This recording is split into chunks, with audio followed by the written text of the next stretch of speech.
Okay, here we go. Yasmin joins me today.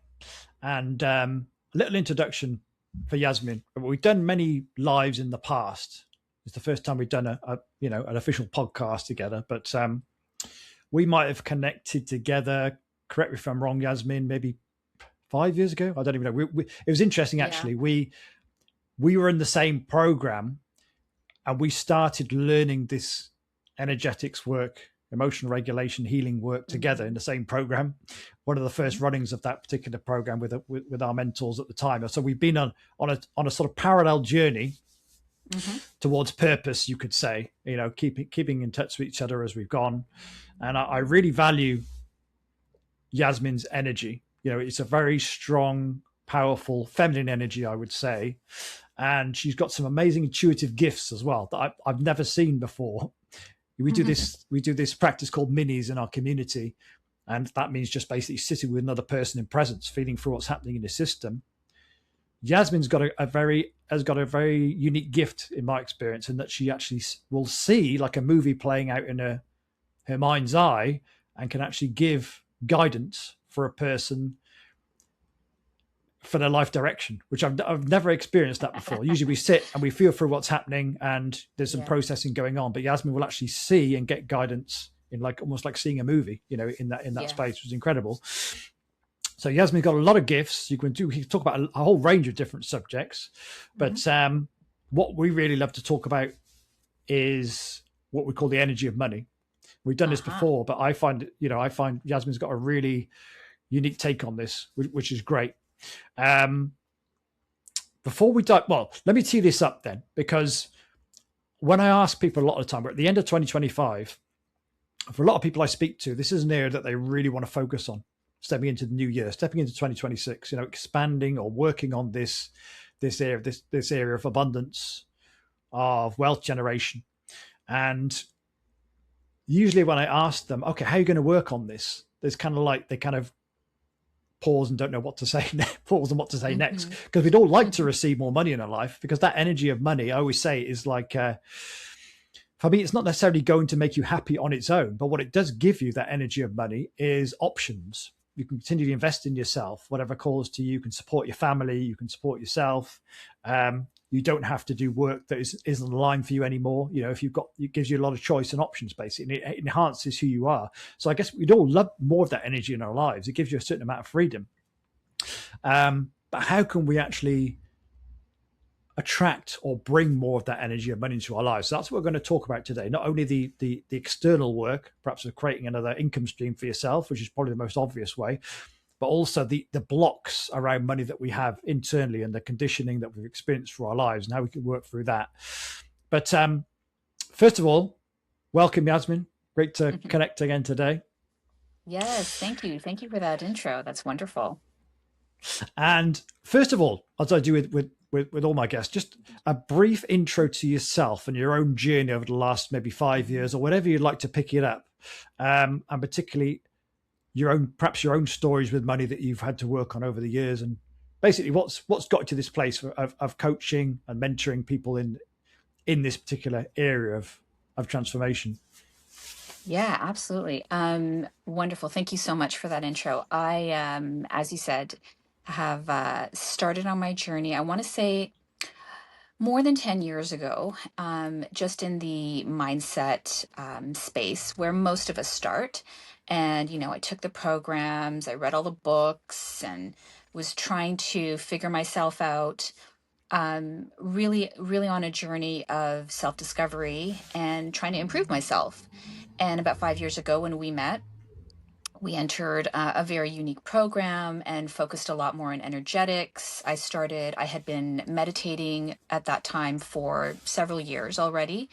And I knew that I wanted more, and I knew that there was a missing piece somewhere that I was not getting, because I was so focused on mindset and head and neuroscience, and how can I hack my way to the things that I want, and how can I think my way through, and plan, and use the affirmations, and all of those things are wonderful. They're a wonderful foundation for starting to become aware of your patterns, your habits, the language that you use every day, how you speak to yourself. And then beyond that, when we started doing our work together and learning more about the energetics, more about deepening a spiritual practice, um, that's when things really opened up for me. And as you said, yes, I had this inner sight that I had no idea about, that just started coming through when I was sitting with people in presence together and doing our mini practices. Um, and so I have always been really fascinated with people, with money, with trying to get over my own crap, as many of us are. Mm. And so I started, like you, started coaching around that time, around 5 years ago. Started mentoring people. And what I have found is that money's really an energy. It's not what I used to think, where it was this concrete structure, where it's all about numbers and it's all about, Mm. this paper that I've got to move and got to figure out. I actually discovered in my process, and on my journey, that money's an energy just like anything else. And I like to think of it as, so I like to give it kind of a character. Like, I imagine money to be like a dear friend of mine, for example. Mm. And I think of money in terms of, if money were an energy, what would it be like? And I think of it as water. I think of it like flowing Mm. around us all the time, or even Mm.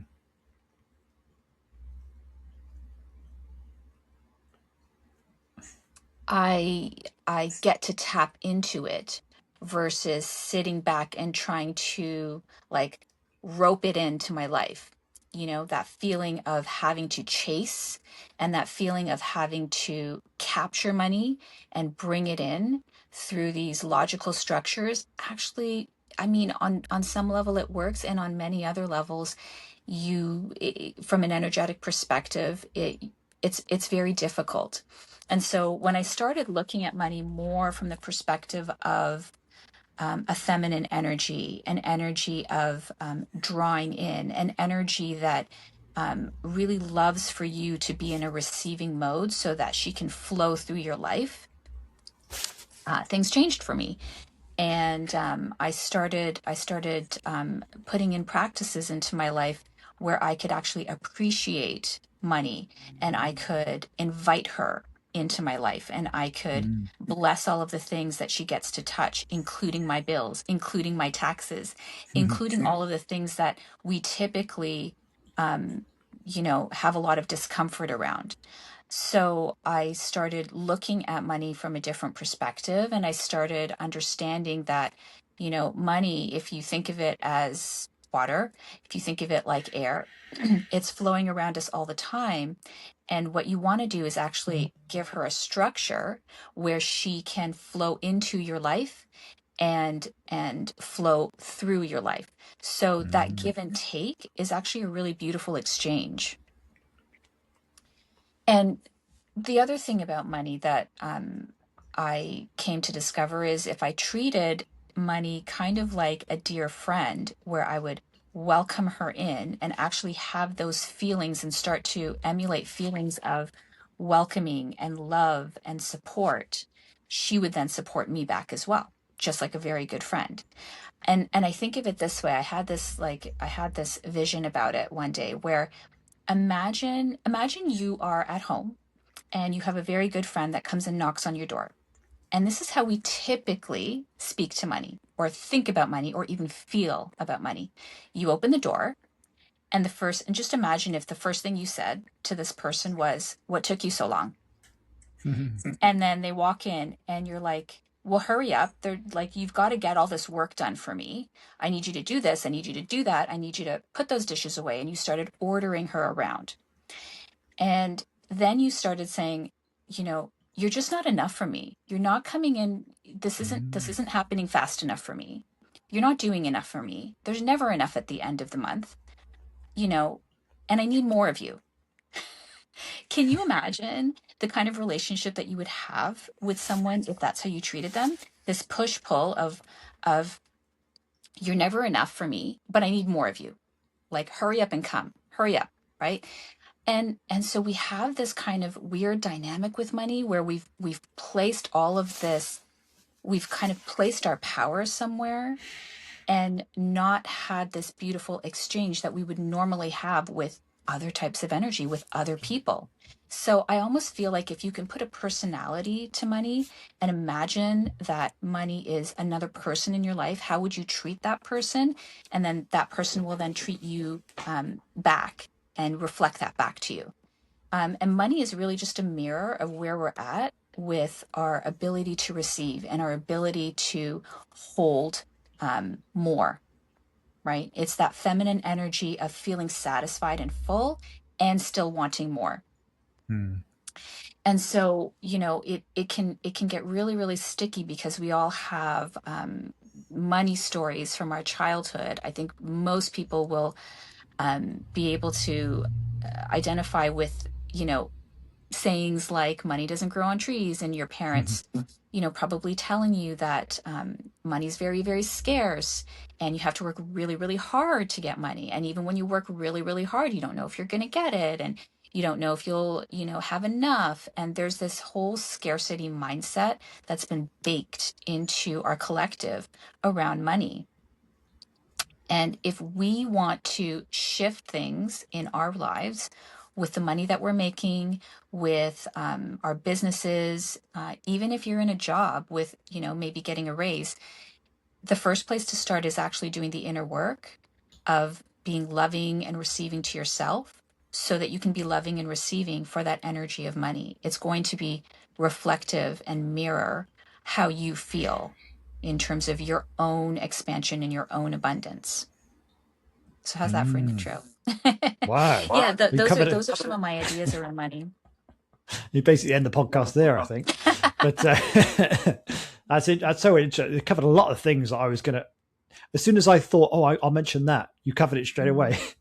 But what I really love is that reframe of thinking of the energy of money like it was a relationship. I think a lot of people, there is, for some reason, there's all this fear and tension bound up in money. It's like you said, if you had a relationship and you wouldn't, like, for example, a lot of people, it's like they want the money to come in. Yes, come in more, but they don't want it to go out. There's a tension about letting it go. So imagine if you're in a relationship whereby you, like you said, you just wanted more of them to be around you all the time, and that you wouldn't let them go out. It would be suffocating for that person. They wouldn't want to be around you. They'd want to stay away from you, which I think, I'm just speaking of my own relationship money, that's very much how I was. It was like, I want more, but I'm not willing to spend it because I'm so scared of losing it that it won't come back to me. But this is how we need to treat money more, get to the point where we can let it flow in and out. Because I found, probably like you, Yasmin, that the more I invest in myself, in the programs, the experiences that resonate for me, it's like the more money comes to me. So it is about letting it flow. But there is so much tension and blockages that we hold around it. And even today, when I'm there and I'm thinking about investing in a certain, whatever it is, a program or coaching or experience, there I feel that tension come up around money. But instead of like trying to think my way around it, now the difference is now that I will get support and feel through that scarcity in my system. I think it's always going to be there to an extent, but how we respond to it. If we fall into the reaction is, we'll immediately, shut down. No, I cannot be with this feeling of scarcity in my system. And so, I'm not going to move forward. I'm going to, that energy of just holding on, just like, I know money, I can't let money go. I must hoard it. I'm scared of losing it. Or of feeling through, okay, acknowledge, where is that scarcity in my system? I can feel a collapse happening in my stomach. It's usually in the lower chakras, or my tightening in the solar plexus, whatever. I can feel through the scarcity and not be controlled by it. So I can actually realize that, okay, if I invest in myself, I'm going to make that money back many, many times over because I'm healing myself or I'm learning new skills or whatever it might be. So it is an essential part, I think, of allowing more money into our lives. And like you said, if you see it as an energy that is around us all the time and it's your job just to open up to it, that's a great reframe, isn't it? Because to me, I always say there's two aspects to money. Number one is our level of financial flow, I think, applies to two areas. The level of value we hold for ourselves. So do we feel deserving of having more money show up in our lives? Number two, the level of value that we hold or offer others. So there's two aspects for it to me. It's number one, going inside, clearing all our own energetic blocks that we hold around money, and feeling unsafe, and the fear that we hold around it. And number two, then building a channel for it to come through us. So adding value to the lives of others, and then being able to receive money in exchange, an energetic exchange. So that's the kind of way I've always taught it. Is number one, like you said, work on yourself, work on your own limiting beliefs you hold around money. Like you said, money is scarce. Money is the root of all evil. We hear a lot. Money corrupts. Or first of all, working through that and realizing that money is neutral. It literally there's no agenda to it apart from what we put on it. It's just an energy that supports us, can help us to live amazing, abundant lives, can help us have an amazing impact on the lives of others as well. Because if you think about it, if you're stuck in a career, for example, how much value can you give to other people's lives? All your time is taking up in that job. But if you have more money come into your life, you can grow a business, and then you can have more of an impact. So it can help you in so many ways. It really is down to the individual, isn't it? Because for some people, as I said, if you see as money as just enhancing who you are, if you're a misaligned person, you've got a lot of greed in your system, or you're not particularly interested in helping others, then more money, number one, can actually have a more negative impact on your lives and the lives of others. Number two, you see a lot in people's lives when they win the lottery, for example, and in the space of a few years, it's all gone because they can't energetically hold. They can't hold that energy of money, and it just kind of overwhelms their system. And eventually you just go back to where you were before you had the money, because you can't hold that level of energy. So it's really important to prepare your system first. See if you can clear some of those limiting beliefs you hold around money, expand your energetic container so you can actually hold it, and then build a channel for more to come into you, to be able to receive more by helping others.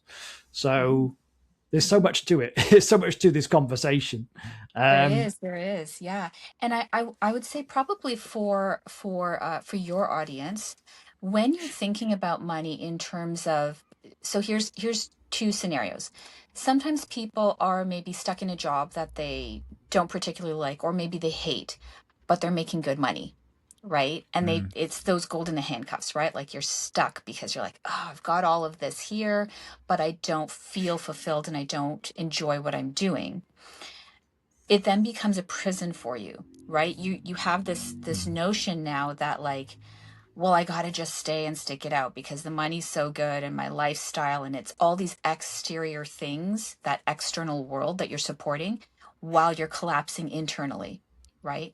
And I always feel like at some point that catches up with you in some area of your life. That's going to catch up with you somewhere, maybe not in your job, but in the way that you interact with other areas of your life, your relationships, maybe your health, perhaps, right? Oftentimes we'll see that this will affect people's health in the long term.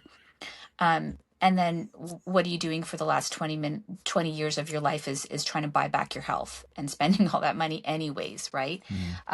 Because you're stressed out and you're burnt out, and it's not really worthwhile. And I like to think of it as, if that's you, then you can receive money in so many different ways.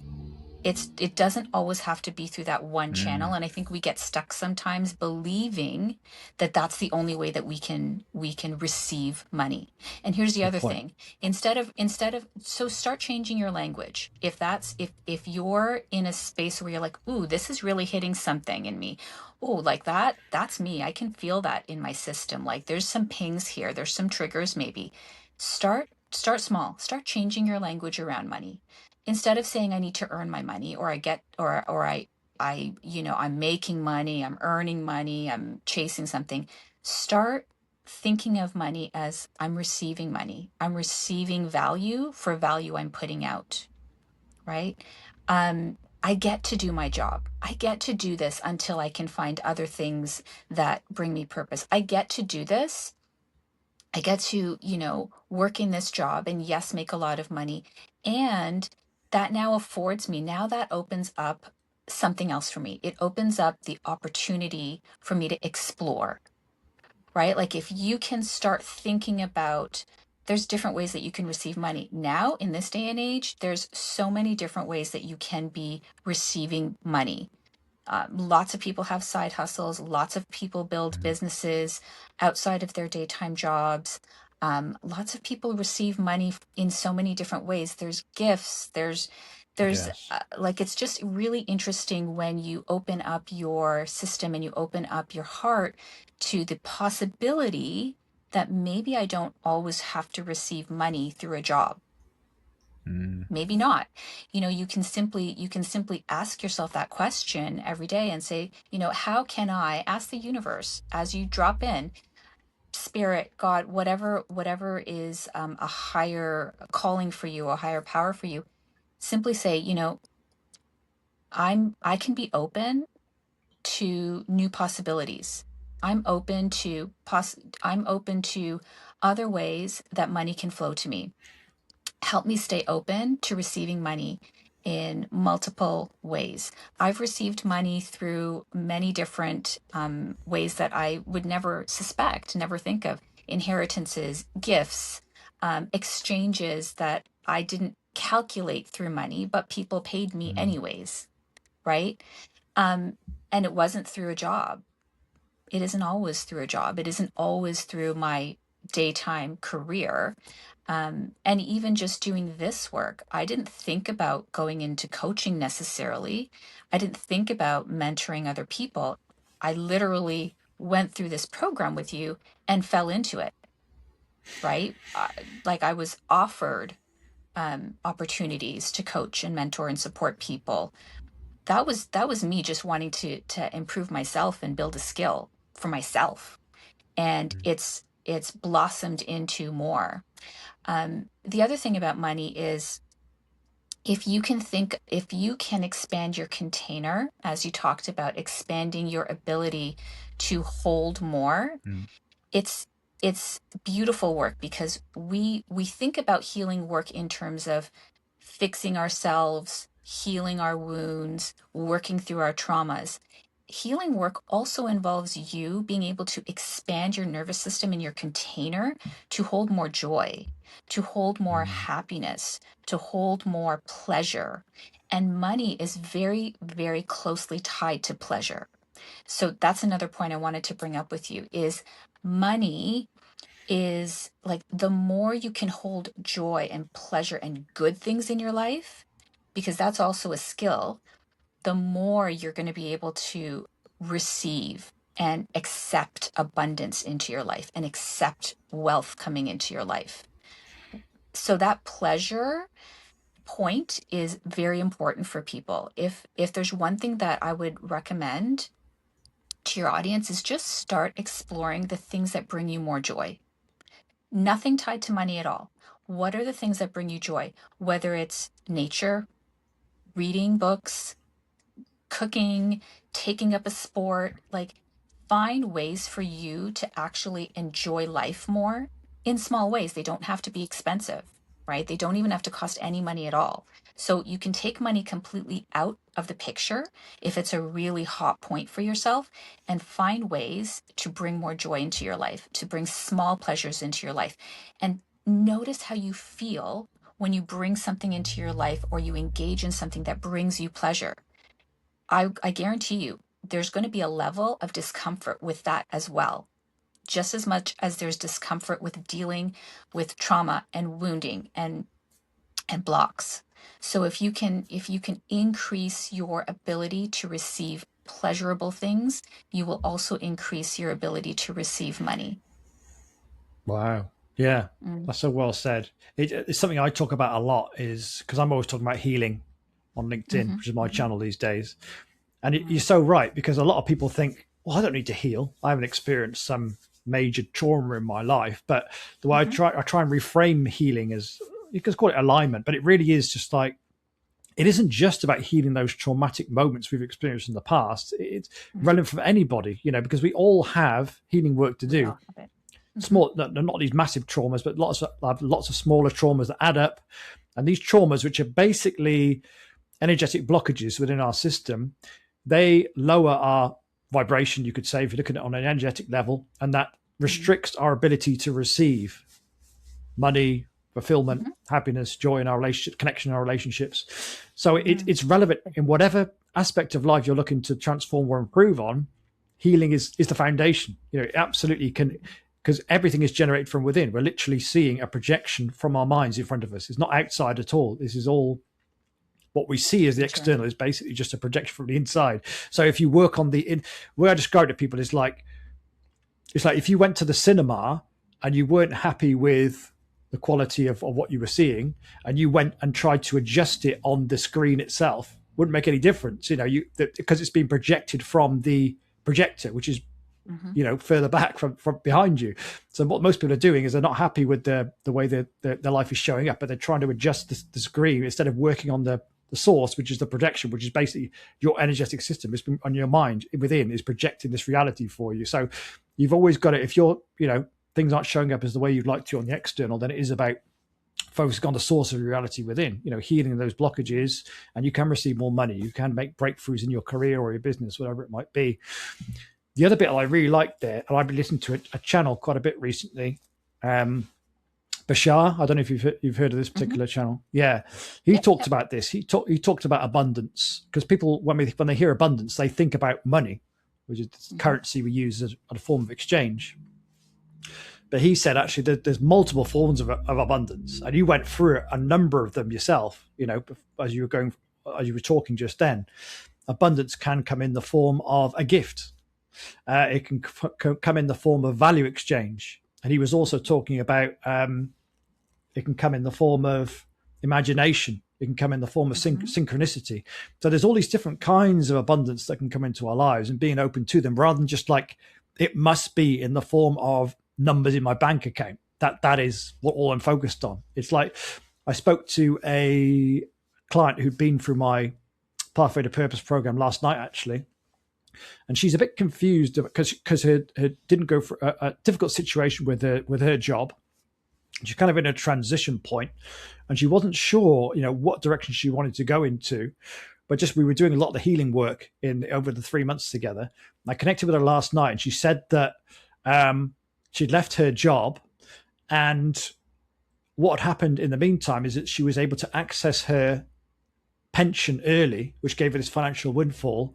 And then this perfect house showed up that she was able to invest in, which removes the idea of how she didn't need a mortgage. And so she suddenly came into all this money. Not that she didn't have to earn that particularly. She didn't have to create a business or find a new job. It just showed up as a result of her doing this inner work on herself, finding gratitude for where she was at, feeling through all the difficult sensations that were coming up. And so we have this idea that abundance has to look a certain way. It must Hmm. come through the business. It must come through a promotion in my job. It must mean me living in a bigger house or whatever it might be, having possessions. If you're open to it, it can come to you in all manner of different ways. Like you said, literally Hmm. someone could gift you the money, but we have a bias Absolutely. against that, don't we? In that I must earn it. I must do this thing. Hmm. Nothing wrong with doing that, but it can also come to you in a multitude of different ways, and just being open to that, just literally tapping into that energy of abundance, whatever that is for you. Like you said, following your passions is a great way to do it, following what excites you. And something, again, before I hand it over again, always reminds me of a phrase that Sadhguru says about money, which he says, what does he say? Money in the pocket is fine, money in the wallet is fine, Hmm. but money in the mind becomes a distortion. In other words, if you are working and your sole intent in life is to just earn money, then that kind of distorts your thinking a bit. So no longer you're going to like, I want to help and serve this person. It's like, I'm interested only in the money I can get from this person. But, Hmm. if money just, think of money as just a beautiful natural byproduct of you working in alignment, of you, Hmm. helping people, rather than your only goal, which I see a lot with different entrepreneurs, which is, I must get to this 10K month. I must get to a 7K business, 7-figure business, and making that the only focus rather than providing value to people's lives. So it can become a distortion if you're only thinking about the money rather than the people that you're helping, which I thought was really interesting. Hmm. Absolutely. It becomes transactional. And Mm, again, if you put a face to money, make that face someone that you care about, someone that you love, someone that you cherish in your life. You would never treat that person that way. You would never treat your relationship with that person as just a transaction. What can you Mm. give me and what can I give you? If you truly cared about them, right?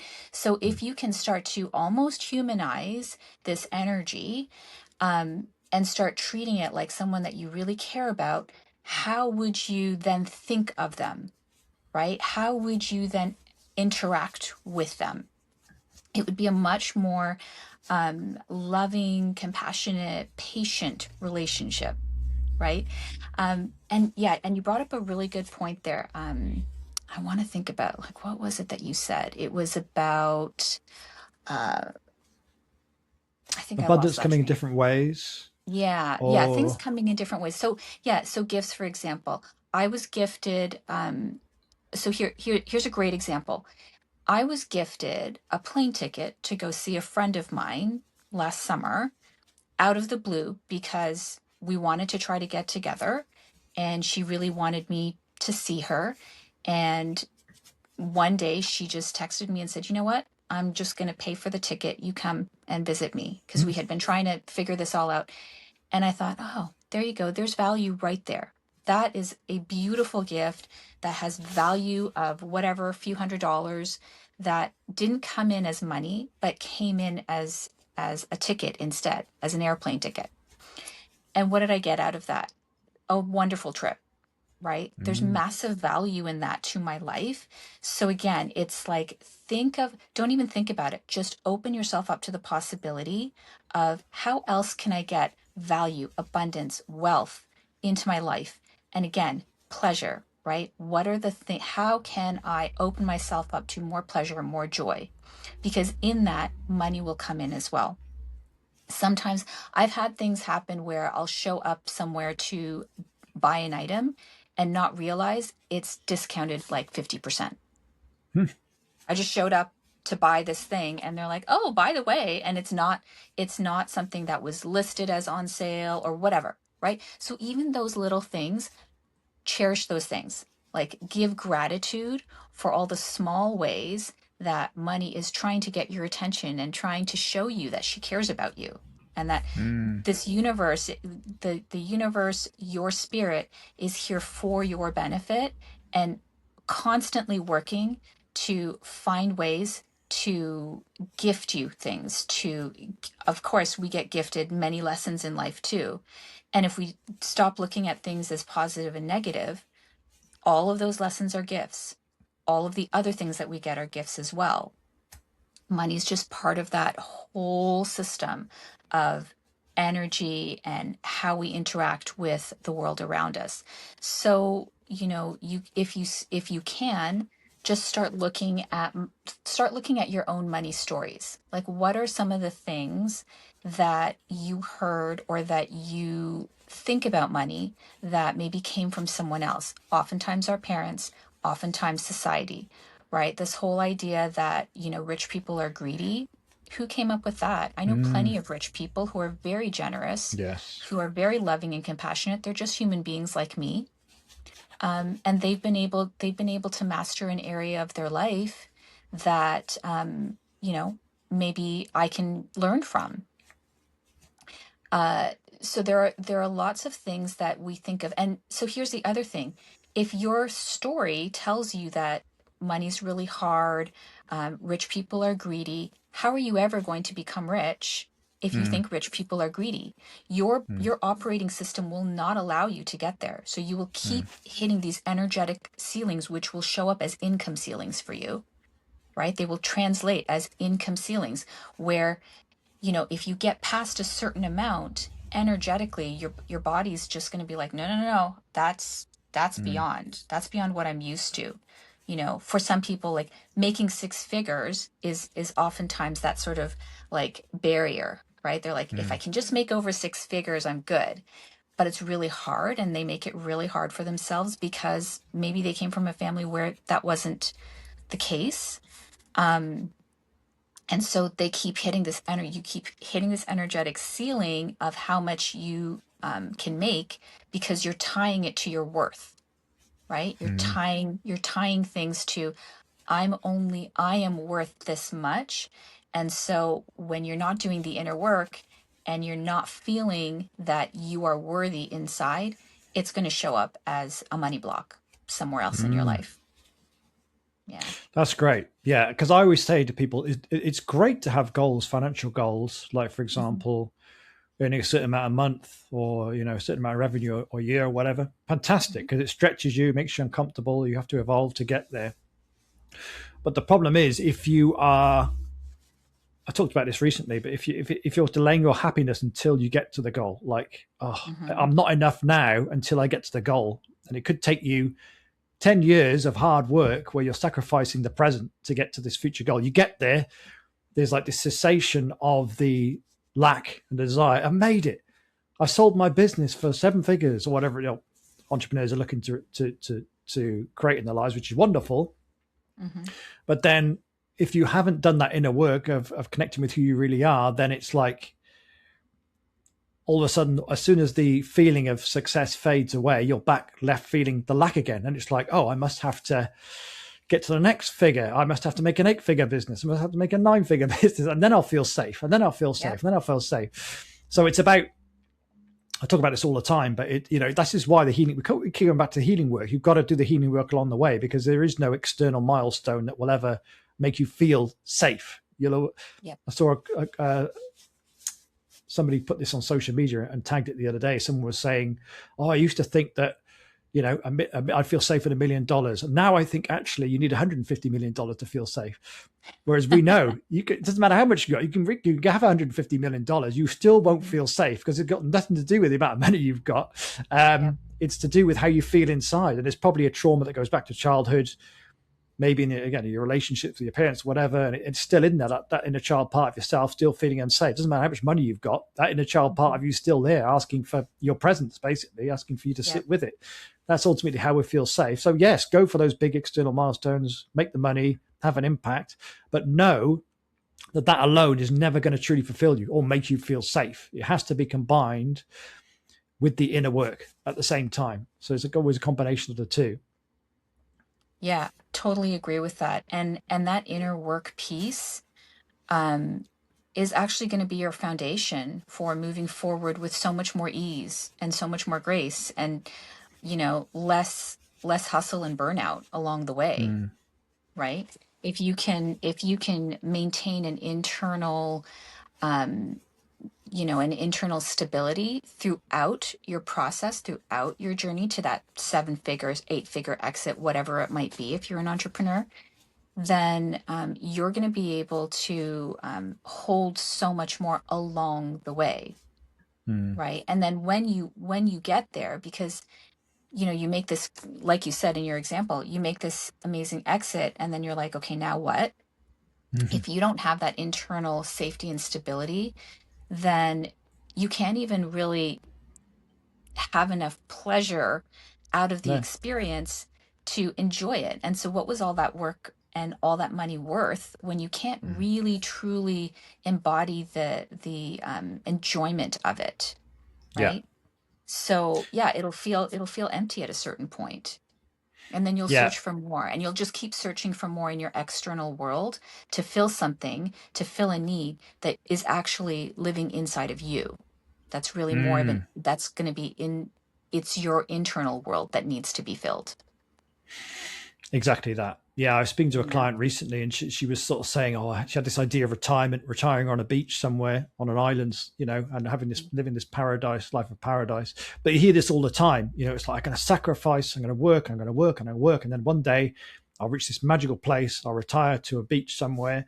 But you hear this all the time, whereby people get to the milestone, and then it isn't like they thought it was going to be. Like, people retire, and often they suddenly feel this lack of purpose, and they can actually sink into quite a difficult place. Same with entrepreneurs when they exit a business. It's like, oh, now I've got all the money, I can do whatever I want, but there's no purpose anymore. And so it's kind of Mhm. like they can actually fall into quite a dark place, because Mhm. I have to create another business, and then it's this constant kind of chasing again. But yes, that's why that inner foundation is so important. I do just want to ask you about something else, because this has been a big part of my journey in recent years. Mhm. Say, for example, you're on the path to purpose. You know how you want to serve. Perhaps you're a coach, perhaps you're a healer, or building a service, whatever it might be. Something I've had to work on in recent years is charging confidently for the service I provide. I used to hear this a lot in the spiritual space, or communities, where it's like, oh, you shouldn't charge for your work. You should give it away for free. Like, it's all right to charge for any other kind of business. It's all right to charge whatever you want. But if you're providing healing or awakening or awareness practices, then you've got to give that away for free, which is very limiting. And it keeps a lot of intuitive people kind of stuck in this cycle of lack, basically, because they feel like they shouldn't charge for their money. There's something wrong with it somehow.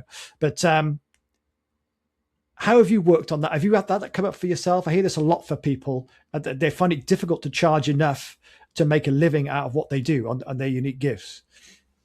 Yeah, absolutely. I think whenever, yeah, definitely in healing and spiritual circles, this is very difficult. And here's how I see it.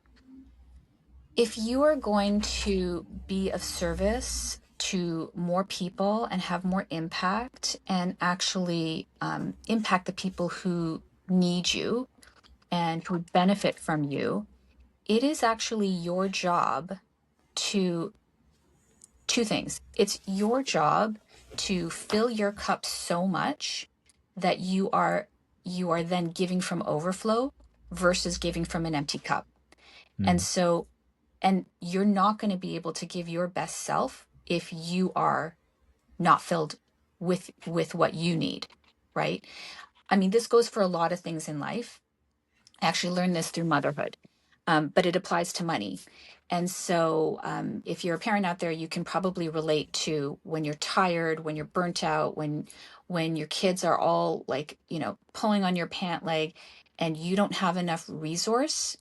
What do? You usually end up snapping at them, yelling, doing things out of turn, right? You're not giving your best self in that moment. You're not able to really work from your most clarity, your most compassionate, patient, loving, creative center, right? You don't have any of those things and access to those things. It works the same way when you are providing services that are beneficial and helpful for other people. So if you're a healer, it is not your job and is not virtuous. It is not going to make you a quote unquote better person if you're doing everything for free. You're giving from an empty cup. You're not going to be able to give your best self. You need to be able to feel worthy enough to fill your own cup, so that everything that you give is going to be amazing. It's going to be from a beautiful energy. It's going to be a beautiful exchange. And spiritually speaking, I mean, you don't want to be serving people who perhaps might just continue to rely on you and take and take and take. Like, you're putting yourself in a position where you are maybe taken advantage of, and that doesn't serve anybody, least of all your clients, right? You don't want to be promoting that kind of energy when you're serving people. You want to serve from a really balanced place, and you want to also serve people who can honor that and who can value that in you, because then you're teaching them to then also fill their cups, value their time, value themselves, so that when they go out into the world and do whatever wonderful thing it is that they're going to do, they also have the skills and the tools and the modeling from you to receive value for the value that they put out. Does that make sense? Yeah, I agree. This is exactly my way of thinking as well.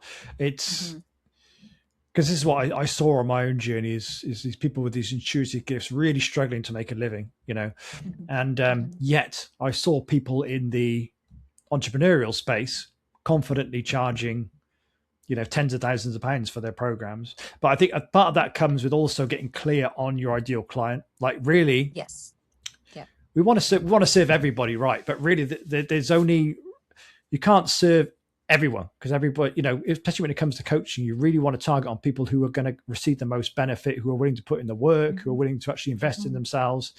And the way I look at it is that I give out plenty of free material too, like the Hmm. podcast, like my post, like my blog. I've got other resources on my site as well for people that perhaps don't have that level of ability to invest in themselves financially at the moment. Hmm. But then, targeting people who actually are willing and able to invest in themselves, making sure that your ideal client is that person that you really want to work with, and this is a mistake I made in the past, which is just trying to target anybody and everybody. And a lot of people showing up on calls and going, I love the work, I want to get involved, but I have absolutely no financial resource, So it is Right. important that you get clear on the person that you actually can really benefit and is able to Yeah. invest in themselves if you want to build a successful business that supports you financially. So Hmm. this is a big shift I've had to make in the last couple of years in particular. Hmm. Hmm. Yeah, I mean, charging for your gifts, I think we all get to work on how that feels in our system. And we've been taught that, if you're a nice person, if you're a good person, then all of this you should be able to just give freely to everybody. And who cares about how you feel, or who cares if it Mm, burns you out, right? There's this underlying sense of, you know, of giving and giving and giving and not learning how to receive. And right. again, it's that ability to receive abundance, money, love, energy, support. Being able to receive support is going to really help you to be able to receive money, Mm, because money is here to support you. Like you said, it's neutral. It's a neutral energy. It's going to take on and mirror whatever we feel about it. And so if we're feeling unsupported, money can't support you if that's how you're feeling, right? Money, like there's nothing, it's literally just going to reflect how you feel. So again, turning inwards, doing the inner work is going to help you be able to shift some of those patterns, some of those habits, some of those thought processes around money. And yeah, and I agree. I mean, we can't, as much as we all want to help people, there's a there's a part of me that has discovered in the last couple of years that everyone is really like everyone is on their own journey, and it is not my decision to pull someone up from the trenches if that happens to be where they are at this moment. mm, It's not my job to save other people. It is my job to offer. It is my job as a healer, a coach, a support, a mentor to offer the best that I can, the best that I have, because I have my own unique signature. You have your own unique signature. Every single person on the planet has their own unique gifts to offer. And not everyone is ready for your gifts at this moment. Not mm, everyone even aligns with where you're at, and that's totally fine. They might be ready next year, they might be ready next week, but to try to interfere with someone else's journey is also not serving them. And so when we yeah. try to jump in and say, well, I'll give you everything for free and I'll pull you out, it's like a lot of us have this sort of like savior complex, like we want to help everybody. And sometimes people do need to go through their processes, including their dark night of the soul, including their times when, when they are financially strapped. There's a lesson for them to learn in that moment, and you don't want to interfere with that. True. Yeah. And that's a I hard think pill. it's really That's important. hard. Yeah. It's really important, I've found over the years, to actually invest financially in yourself, whatever you can in that moment. Whatever I've you can. invested, as you have, Yasmin, tens of thousands of pounds in myself in recent years. But there's something special that happens when you invest something that feels uncomfortable in yourself, whether that's Hmm. 20 grand or whether it's $200 or whatever it is, whatever you at that time, whatever really Hmm. stretches you, because then you're invested. I talked to Kevin about this last week, but it's like there's something that happens because then you've got something on the line. You've put something on the table. Okay, I'm Yeah. going to show up to this. If you get something for free, then often I used to do free workshops, and often a lot of people just wouldn't show up on the day because it's free. They Yeah. don't particularly value it. But if you're Yes. paying 5,000, Yeah. £10,000, most people, Yes. that's a lot of money, and they're invested in getting the result. And we will put in the time, effort, and energy to ensure we get the most out of that program, because we put something Uh-huh. on the line. Yeah, so it is Yeah. important to charge for your work. I agree. Yeah. Yeah. You're right. You bring up a good point. Exactly this. Well, there's so much more we could talk about today, and I'm sure we'll have many more of these chats, because also a lot of what Yasmin is building out at the moment is more on bringing harmony between the different energies, isn't it? Between the masculine and the feminine energies, helping women in particular. Because when we talk about, as I was quickly going to say, is that when we talk about, someone might be thinking about, well, how do I open up to receiving money if it's everywhere? This is the thing I talk about a lot in my post, which is a lot of the time we're in this masculine energy, which is doing, Yep. thinking, working, and when we're doing that, our system is tense, and energy can't flow, and energy can't come to us, intuition, etc. So this is very much the work of balancing the doing with the being. So literally, just Uh-huh. if you were to do that now, you'd relax the jaw, drop the shoulders, Mm-hmm. and just lean back or sit back and just allow and feel through what's happening in your system. This will bring you back into your body, out of the thinking mode, the masculine, and back into the feminine, which is the receiving mode. So then energy can come to you, like the energy of money can come through as support. Whereas if we're always in this kind of like hunched over, working, thinking, planning, that's not the energy of surrender or receiving. So it is about balancing the masculine and feminine energies. And so maybe you want to talk a little bit more about this, Yasmin, before we finish, but that is what you're building out at the moment, isn't it, with your program for in the new year? Yep. Yeah, absolutely. So, yeah, thank you for that. I am building out a new program now that is really focused on understanding your masculine and feminine energy, and really working right now, particularly with women, but I do coach men as well, um, on the idea of the female nervous system, learning how to receive, learning how to get into that, how to really tap into that feminine essence, so that you can be more open to building your capacity for joy, for pleasure, for money, for all the beautiful good things in life that we are all seeking.